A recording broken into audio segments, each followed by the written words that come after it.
Korban ataupun pelapor mengambil tindakan melakukan penyebaran sendiri tanpa menunggu kehadiran penyidik. Jadi mereka viral korban pencurian jadi tersangka, begini penjelasan Polrestabes Medan. Kepolisian Resor Kota Besar, Polrestabes Medan menjelaskan perihal video viral yang menyebut bahwa korban pencurian toko ponsel berinisial PP menjadi tersangka.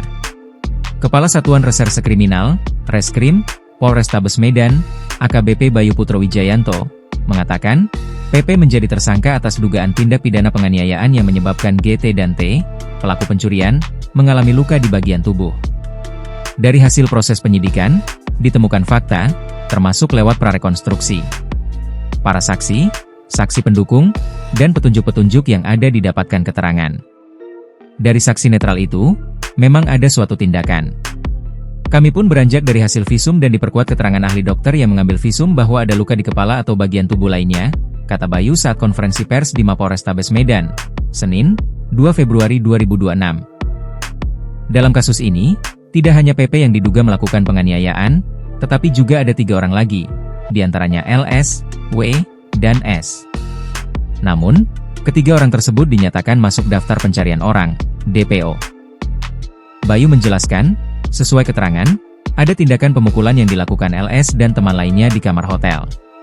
Kemudian, pelaku ada 4 orang, yang saat ini seorang sudah dilakukan penahanan. 3 sudah kami jadikan DPO.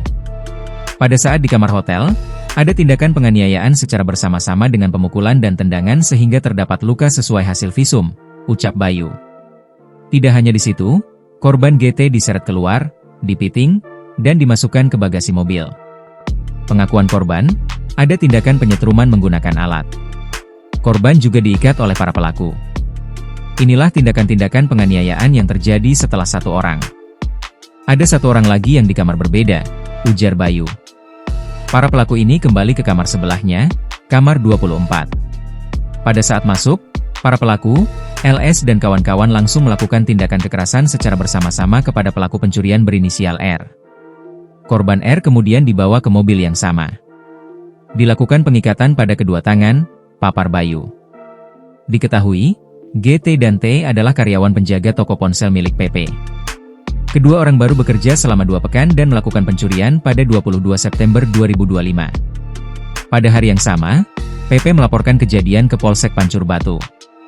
Sehari kemudian, 23 September 2025, LS menghubungi salah satu penyidik Polsek Pancur Batu terkait penanganan.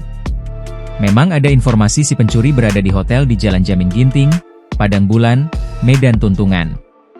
Menurut Bayu, penyidik mengingatkan apabila ditemukan, segera untuk memberitahukan kepada penyidik untuk dilakukan proses hukum yang bisa dipertanggungjawabkan. Tetapi, pelaku LS tidak berbarengan atau tidak menunggu dari perbantuan polisi atau penyidik sehingga mereka berkesimpulan dan memutus dengan sendiri, jelas Bayu. Kedua pelaku pencurian ditangkap dan dibawa ke Polsek Pancur Batu.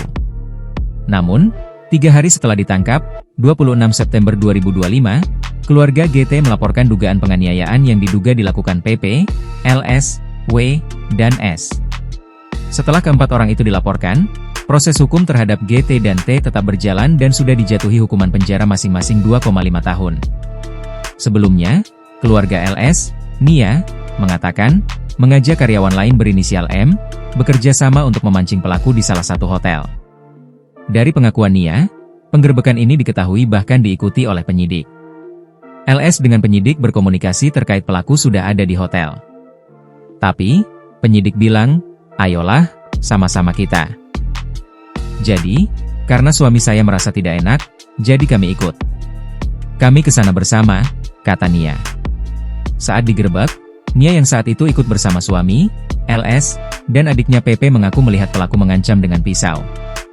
Karena spontan, mereka berusaha membela diri. Adik kami tidak ada menyentuh. Setahu saya, tidak ada menyentuh.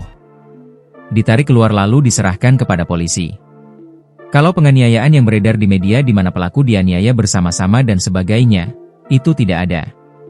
Kami melihat sendiri, itu tidak ada penganiayaan, klaim Nia. Nia terkejut setelah suami dan adiknya justru ditetapkan sebagai tersangka. Bahkan, salah satu dari mereka sudah ditangkap dan 3 lainnya ditetapkan sebagai buronan. Download Tribun X sekarang. Menghadirkan lokal menjadi Indonesia.